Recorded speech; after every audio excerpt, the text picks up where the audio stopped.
Yeah, it was a good game. We know there was a good team. They're playing really well with the ball. I think in the first half we have 3 opportunities to score, and we get 1 goal, but they get the penalty. And second half, I think you can see on our team that we're a bit tired. We're in the pre-season now. We're working hard, so you can see in the second half we are becoming a bit tired. But it was a good game. It's a good training game for us against a really good team.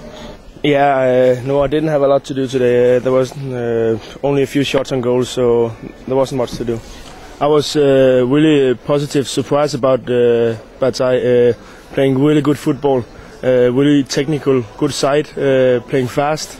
And in Jerusalem, they're really strong. They have a really loud and good crowd behind them. So it was a really tough game for us in Jerusalem. Yeah, there's always chances. They have to get a good result in Bataille.